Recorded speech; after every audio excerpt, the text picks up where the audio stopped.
کس نہج پر جائیں گے اور کیا واقعی سابقہ دور میں لگائے گئے بجلی کے منصوبوں میں گھپلوں کے الزامات درست ہیں؟ بات کریں گے سابق وزیر خزانہ مسلم لیگ نون کے سینئر رہنما مفتاح اسماعیل ہمارے ساتھ موجود ہیں. مفتاح اسماعیل صاحب، تھینکس فار جوائننگ اس.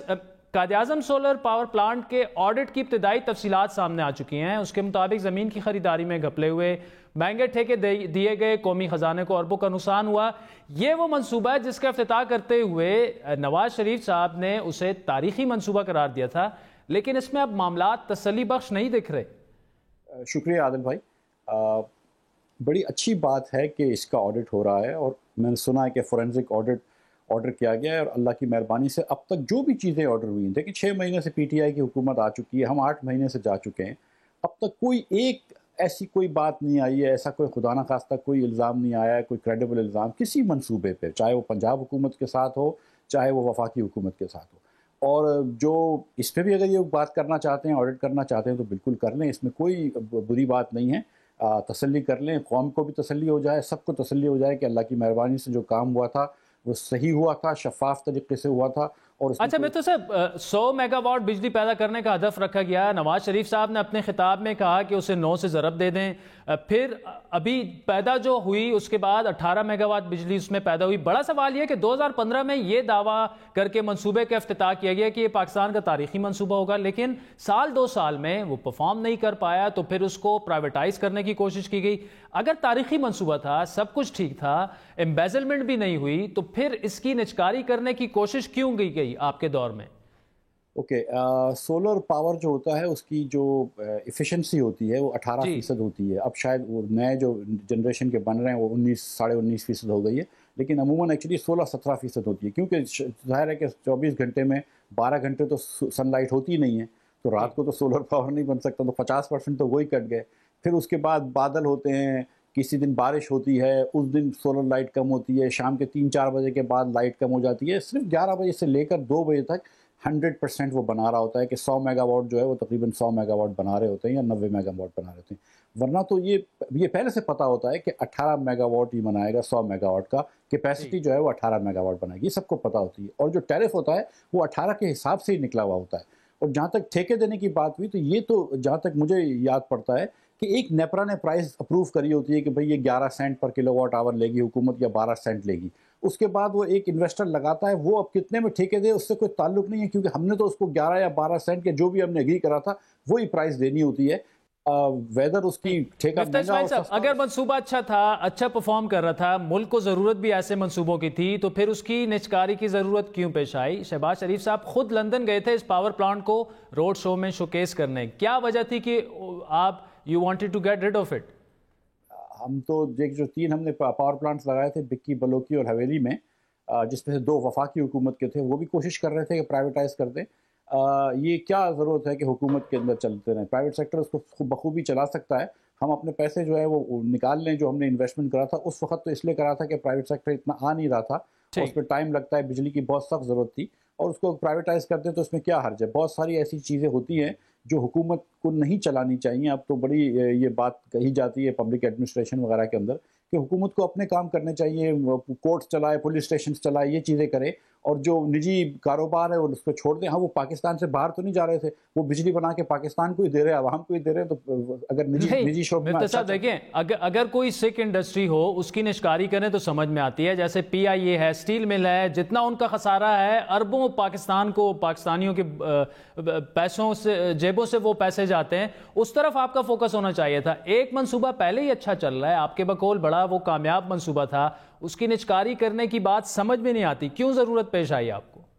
دیکھیے اول تو یہ پرائیویٹائز نہیں ہوا ہے، اگر یہ ابھی تک نہیں ہوا جی، لیکن آپ نے کوشش کی تھی. بلکہ مجھے لیکن جہاں تک میں نے سنا ہے کہ جو 3 پاور پلانٹس ہیں اس کو بھی شاید نئی حکومت جو ہے وہ پرائیویٹائز کر رہی ہے، اور میرے خیال سے سچی بات ہے کہ وہ کر دینا چاہیے. اس چیز کا انتظار نہیں کرنا چاہیے کہ اچھا چلتا ہوا ادارہ جو ہے وہ خراب ہو جائے، اس سے پہلے کہ وہ خراب ہو حکومت میں اس کو پرائیویٹائز کر دینا چاہیے.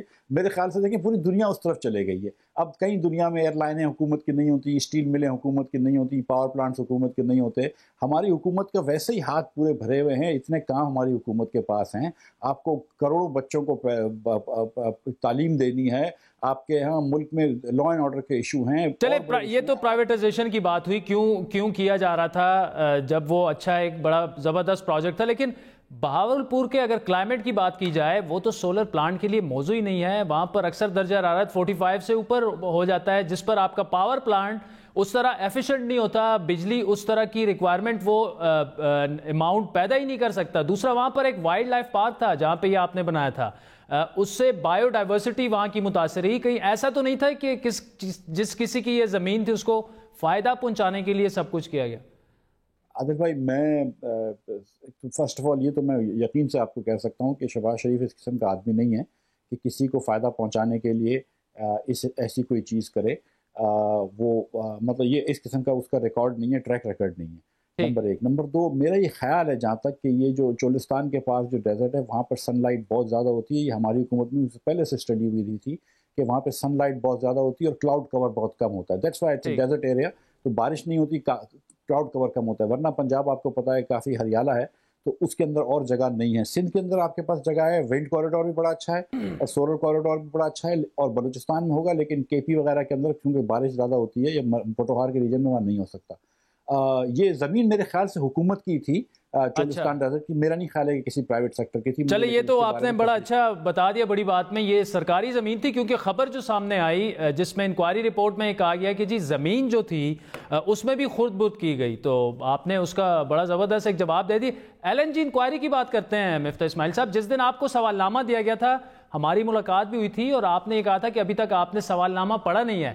آج آپ نے اس سوال نامے کا جواب بھی داخل کر دیا ہے. اب تو بتا دیں کہ کیا پوچھا گیا تھا اس میں, اور کیا آپ سمجھتے ہیں کہ آپ نیب کو مطمئن کر پائے ہیں ایل این جی انکوائری میں؟ اگر بھائی مجھے نہیں پتا کہ مجھے یہ ڈسکلوز کرنا چاہیے کہ سوال کیا تھے, میں نیب سے پوچھ لوں گا. مجھے کوئی حرج نہیں ہے ڈسکلوز کرنے میں. بڑے جنرل سے سوال تھے کہ یہ ٹھیکہ آپ نے اس کمپنی کو کیوں دیا ہے, کنسلٹنٹ یہ والا کیوں ہائر کیا تھا, کسی اور کو کیوں نہیں ہائر کیا, کیا آپ نے قوانین کی تمام جو قانون کی جو تمام جو ریکوائرمنٹس تھیں وہ پوری کری تھیں, آپ کا کیا رول تھا اور دوسرے لوگوں کا کیا رول تھا. ایک جنرل سوال پوچھے تھے, اور یہ بنڈل اپروچ نہیں تھی یا انڈیویجول اپروچ تھی, یہ کیوں تھی.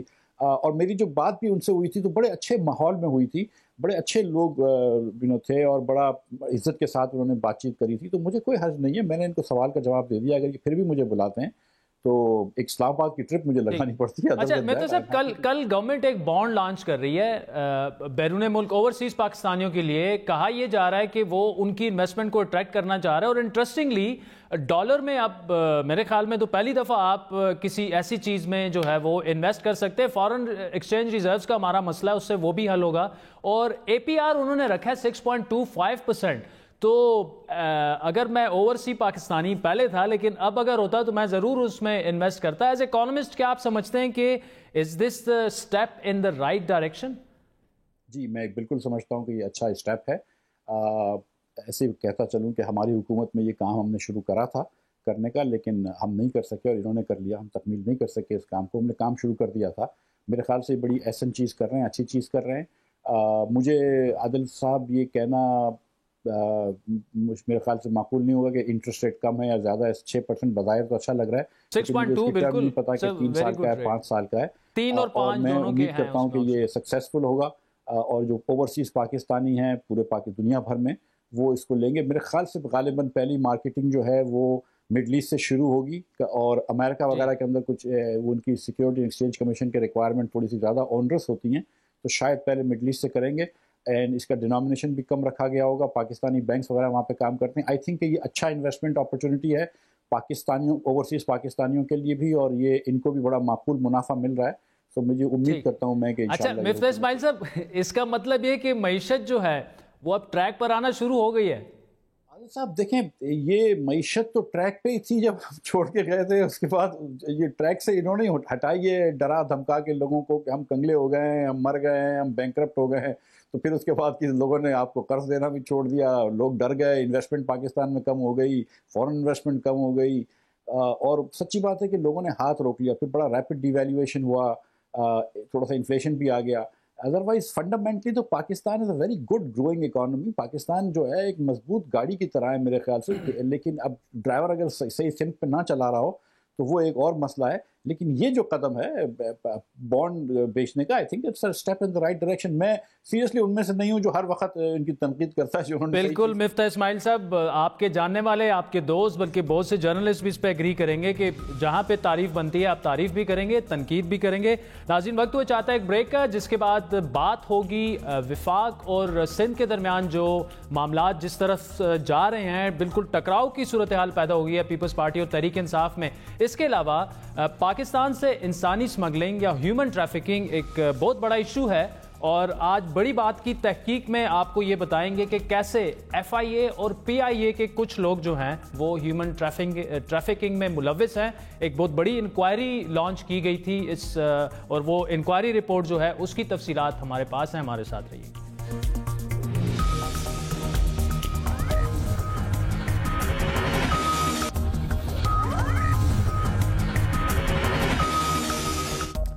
ویلکم بیک ناظرین. پیپلز پارٹی اور تحریک انصاف کے درمیان تنازع بڑھتا ہی چلا جا رہا ہے، لیکن یہ تنازع صرف سیاسی اب نہیں رہا، بلکہ اب وفاق اور سندھ کی حکومتوں کے درمیان انتظامی لڑائی کی شکل اختیار کر چکا ہے. پانی کی فراہمی ہو، ہاسپٹلز کے کنٹرول کا معاملہ ہو یا کراچی گرین لائن ہو، سندھ کو وفاق سے عدم توجہ کی شکایت ہے. تو وفاق شکایت یہ کرتا ہے کہ سندھ حکومت فنڈز کا صحیح استعمال نہیں کر رہی. حال ہی میں سپریم کورٹ کے ایک حکم نے کراچی کے 3 بڑے ہاسپٹل، جناح پوسٹ گریجویٹ میڈیکل سینٹر، اس کے علاوہ این آئی سی وی ڈی اور این آئی سی ایچ کا کنٹرول جو ہے وہ وفاق کے سپرد کرنے کا حکم دے کر اس تنازع کو مزید بڑھا دیا ہے. سندھ حکومت اس حکم کو 18ویں ترمیم پر حملہ قرار دے رہی ہے. صوبائی مسئلہ ہے ہیلتھ کا، یہ غلط فیصلہ ہے. ہم جائیں گے ریویو میں، وہ تو اپنی جگہ پہ ہے، اس لیے کہ ہمارے 3 اسپتال، این آئی سی وی ڈی، جے پی ایم سی اور این آئی سی ایچ، یہ تینوں ہم سے لے لیے گئے ہیں. دوسری جانب سندھ اسمبلی میں پی ٹی آئی کے اپوزیشن لیڈر فردوس شمیم نقوی کے مطابق سندھ حکومت خود ہی ہر معاملے پر وفاق سے مدد مانگتی ہے، تو پھر ہاسپٹلز کے معاملے کو عدالتی حکم کے باوجود سیاسی رنگ کیوں دیا جا رہا ہے؟ کا مسئلہ فیڈرل گورنمنٹ کی مدد چاہیے، سرکولر ریلوے فیڈرل گورنمنٹ کی مدد چاہیے، گرین بس فیڈرل گورنمنٹ کی مدد چاہیے، موٹر ہائی ویز بنانی ہے فیڈرل گورنمنٹ کی مدد چاہیے. اور یہاں جو کہ ایک سپریم کورٹ کا فیصلہ، جو کیس بھی ہم نے نہیں کیا، کہ فیڈرل گورنمنٹ اور پروونشل گورنمنٹ وہ منصوبے جو عوام کی بھلائی کے لیے اس میں ایک دوسرے سے لڑ رہی ہوں. پیپلز پارٹی کے چیئرمین بلاول بھٹو جو حالیہ دنوں میں 18ویں ترمیم کے خلاف سازش کا الزام لگاتے رہے ہیں، وہ ثبوت کے طور پر انہی ہاسپٹلز کی طرف اشارہ کرتے ہیں.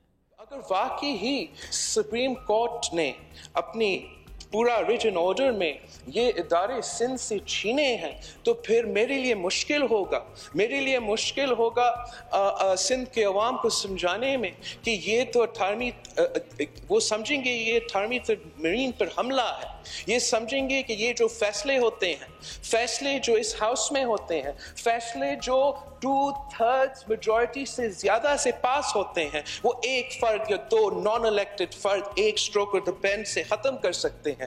یہ تو نہیں ہو سکتا ہے جمہوریت میں. مسٹر اسپیکر، میں پورا سیاسی جدوجہد کرنے کے لیے تیار ہوں، میں لانگ مارچ کرنے کے لیے تیار ہوں، مگر میں 18ویں آئین پر ایک آنچ بھی نہیں آنے دوں.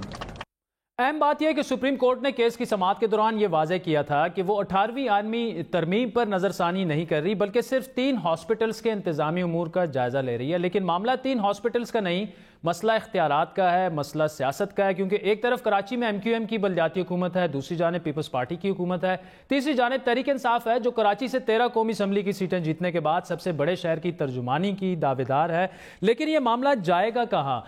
مسئلے مسائل تو اگر تینوں جماعتوں میں ہے بھی، لیکن اس کا کراچی کے عوام کو یا سندھ کے عوام کو کیا نقصان پہنچ رہا ہے، بات کریں گے. مرتضی وہاب صاحب نے ہمیں جوائن کیا، مشیر اطلاعات سندھ ہیں. مرتضی وہاب صاحب، thank you so much for joining us. آج جو پیپلز پارٹی 18ویں ترمیم کے خلاف سازش کی بات کر رہی ہے، لیکن اس کے باوجود مطلب گورنمنٹ نے 3 4 دفعہ یہ یقین دہانی کرائی ہے کہ ہم بالکل کسی قسم کی اس میں ترمیم نہیں کر رہے. اب اگر ہاسپٹلز کا ایک فیصلہ آیا ہے سپریم کورٹ کے حکم کے علاوہ، تو ایسا اس میں کوئی ثبوت نہیں ہے کہ گورنمنٹ جو ہے وہ 18ویں ترمیم میں اس کو سکریپ کر رہی ہے، رول بیک کر رہی ہے. پھر کیوں آپ لانگ مارچ کی بات کر رہے ہیں اور آپ یہ کہہ رہے ہیں کہ سندھ کے عوام جو ہیں وہ وفاق سے ناراض ہیں؟ یہ وفاق اور سندھ کی لڑائی کی جانب باتیں کیوں جا رہی ہیں، اشارے کیوں کیے جا رہے ہیں؟ بسم اللہ الرحمن الرحیم. دیکھیے، بات یہ ہے کہ پی ٹی آئی کی جو گورنمنٹ ہے اس نے خود کوئی کلیئر کٹ اپنی ڈائریکشن یا اپنا ویژن 18ویں آئینی ترمیم کے بارے میں نہیں دیا. اس کے وفاقی وزراء ہیں, کچھ وزراء ہیں جو اٹیک کرتے ہیں 18ویں ترمیم کو, کہتے ہیں کہ جی اس کو چینج ہونا چاہیے, اس کو ریوزٹ ہونا چاہیے. کچھ وزراء ہیں جو اس کو ڈیفینڈ بھی کرتے ہیں. تو میں سمجھتا ہوں کہ بہتر یہ ہوتا اس کنفیوژن کو کلیئر کرنے کے لیے اگر وزیر اعظم پاکستان کسی روز اسمبلی کے فلور پہ کوئی پالیسی سٹیٹمنٹ دے دیتے, اگر وہ اسمبلی آتے کبھی, تو میں سمجھتا ہوں یہ ساری کنفیوژن کلیئر ہو جاتی. انفارچونیٹلی ابھی تک عمران خان صاحب نے اس طرح کی کنفیوژن کلیئر کرنے کے لیے چونکہ کوئی پالیسی سٹیٹمنٹ نہیں دیا, اس لیے کنفیوژن نظر آتی ہے. اور اس کنفیوژن جب کبھی ہوتی ہے تو اوپینین ڈائیورس آتا ہے. تو چونکہ وہ ڈائیورسفائڈ ایک اوپینین چل رہا ہے, اس لیے چیئرمین پیپلز پارٹی نے اپنا پالیسی سٹیٹمنٹ, اپنا موقف دیا کہ جی 18ویں ترمیم کا بنیادی مقصد تھا کہ آپ صوبوں کو خود مختار کریں, صوبوں کو مستحکم کریں, کیونکہ جو شخص خیرپور میں بیٹھا ہے, جو شخص لورا لائی میں بیٹھا ہے, اس کے لیے یہ رحیم یار خان میں بیٹھے ہوئے شخص کے لیے اسلام آباد میں ایکسیس حاصل کرنا بڑا مشکل کام ہے. اس کو اسلام آباد کی کسی بابو کو کنونس کرنا تو اپنی مشکلات. مرتضی عواب صاحب وہ بالکل آپ کی بات درست ہے, لیکن یہ فیصلہ تو سپریم کورٹ نے کیا ہے کہ 3 جو ہاسپٹلز ہیں وہ وفاق یہاں سے دیکھے گا. اس سے تو پی ٹی آئی کا تو کوئی لینا دینا نہیں ہے. تو پھر پی ٹی آئی کو کیوں کہا جا رہا ہے کہ جی آپ کی وجہ سے جو ہے وہ سندھ کو اختیارات سے محدود کیا جا رہا ہے, ہمارے اختیارات جو ہیں وہ چھینے جا رہے ہیں. یہ تو سپریم کورٹ میں آپ ریویو میں بھی چلے گئے ہیں, آج مراد علی شاہ صاحب نے بھی یہ کہا ہے, لیکن یہ تو پیپلز پارٹی ورسز عدالتوں کا جو معاملہ ہے وہاں پہ یہ طے ہو جانا چاہیے تھا. دیکھیں نہیں, 2 مختلف چیزیں ہیں. اختیارات کے بارے میں جو پاکستان پیپلز پارٹی یا سندھ گورنمنٹ اپنا موقف رکھ رہی ہے وہ کچھ اور ایشوز کے اوپر ہے. اختیارات کی جب ہم بات کرتے ہیں تو ہم بات کرتے ہیں کہ این ایف سی کے تحت سندھ گورنمنٹ کو وفاق سے پچھلے 6 مہینے کے اندر 90 ارب روپے ٹرانسفر ہونے تھے این ایف سی ایوارڈ کی مد میں. ہمیں وہ 90 ارب روپے کا شارٹ فال ہے, اس لیے سندھ گورنمنٹ پروٹیسٹ کرتی ہے. مطلب آپ کے مرتضی عواب صاحب, آپ کے جو کنسرنز ہیں وہ یہ صرف 3 ہاسپٹلز تک نہیں ہے, یہ تو ابھی جو آپ باتیں کر رہے ہیں یہ تو دیر از اے لاٹ مور ٹو اٹ.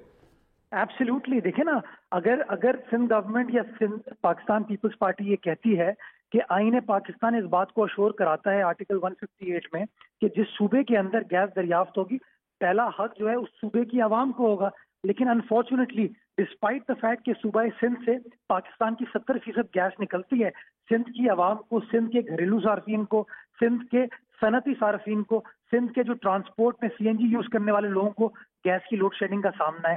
دریائے سندھ سے ایٹریبیوٹ ہوتا ہے. فلور آف دا ہاؤس پہ وزیر پانی نے یہ فرمایا کہ ماضی میں سندھ صوبے کے ساتھ زیادتی ہوئی ہے, اس کے پانی کو چوری کیا گیا ہے, اور اس نے اشور کرایا صوبہ سندھ کو کہ آپ کے حصے کا پانی یہ تحریک انصاف کی حکومت آپ کو دے گی.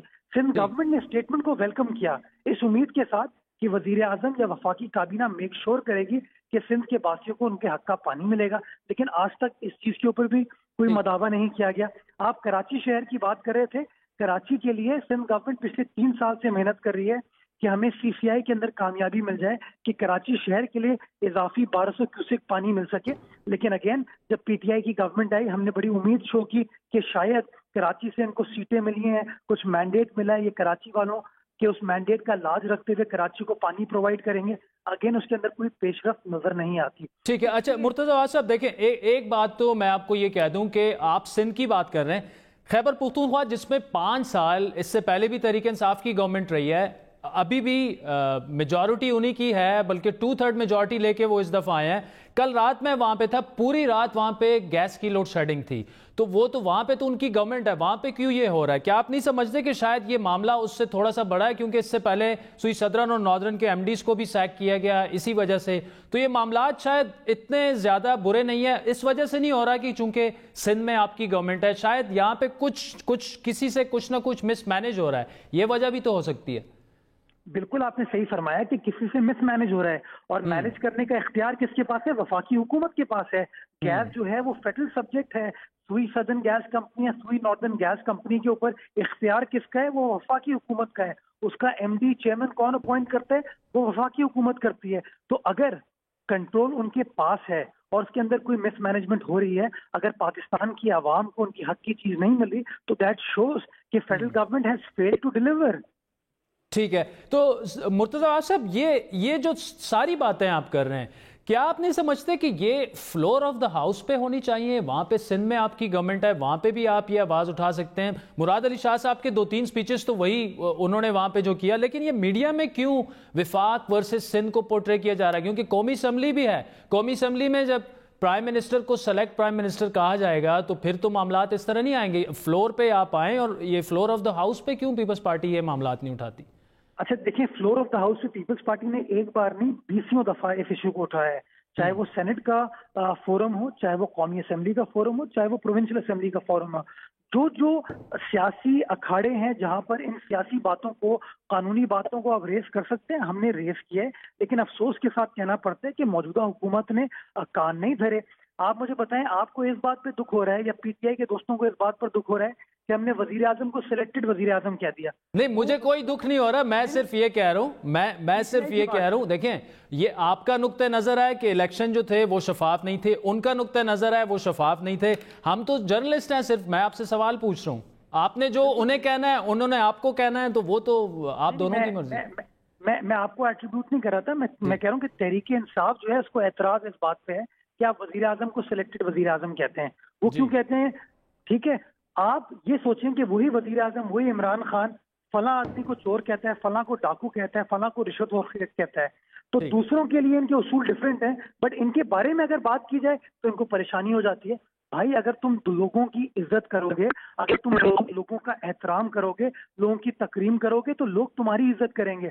لیکن جب آپ بار بار بغیر کسی ثبوت کے، بغیر کسی شواہد کے، بغیر کسی کورٹ آرڈر کے اگر اس طرح کی تہمتیں لگائیں گے، اس طرح کی الزام تراشی کریں گے، نہ صرف پاکستان میں بلکہ پاکستان سے باہر جا کے، اگر آپ کو تو بات کرنی چاہیے کہ پاکستان ایک زبردست ریاست ہے جہاں پہ اچھا کام ہو رہا ہے. آپ وہاں جا کر بھی پاکستان کی جگ ہنسائی کرتے ہیں اور وہاں جا کر بھی آپ پاکستان کے بارے میں نیگیٹو باتیں کرتے ہیں. تو میں سمجھتا ہوں اپوزیشن کا یہ کرٹیسزم جو ہے وجہ ہے، ہمارا ڈیموکریٹک رائٹ ہے اور ہم اس کو ایکسرسائز کر رہے ہیں.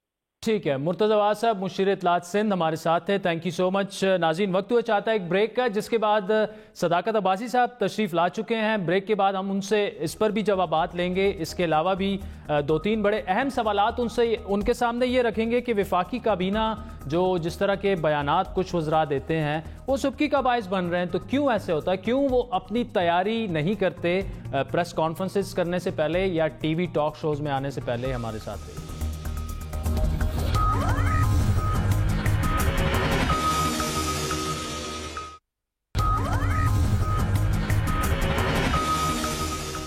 ویلکم بیک ناظرین. نئے پاکستان میں انوکھے، متنازع اور حیران کن بیانات دینے والے وزراء کی فہرست خاصی طویل ہے. فواد چودھری، فیاض الحسن چوہان، مراد سعید، فیصل وارڈا کے علاوہ وزیر مملکت برائے داخلہ شہریار افریدی بھی اس لسٹ میں سر فہرست ہیں. تاہم باقیوں کی طرح اب شہریار افریدی کو بھی ان بیانات کی وجہ سے سبکی کا سامنا کرنا پڑ رہا ہے. گزشتہ روز اسلام آباد ٹریفک پولیس کی تقریب میں شہریار افریدی سے سوال ہوا کہ آپ نے یہ دعویٰ کیا کہ اسلام آباد میں جرائم کی شرح میں کمی آئی ہے، اس کے علاوہ آپ نے قومی اسمبلی میں غلط اعداد و شمار جمع کروائے. تاہم اس سوال کے جواب میں وہ مسکرائے اور آئی جی اسلام آباد کو اپنے اعداد و شمار دینے کو کہا. جب شہریار افریدی سے یہ سوال ہوا کہ قومی اسمبلی میں غلط ڈیٹا جمع کرانے کا ذمہ دار کون ہے، تو اس کا جواب بھی دینے کی بجائے انہوں نے تقریب سے جانے پر اکتفا کیا. رواں ماہ 2 جون کو اسلام آباد پولیس نے ایک بیان میں کہا کہ 2019 میں جرائم کو روکنے کی مزید کوشش ہوگی، جس کے بعد 17 جنوری کو اسلام آباد میں جرائم کے حوالے سے ایک رپورٹ قومی اسمبلی میں پیش ہوئی.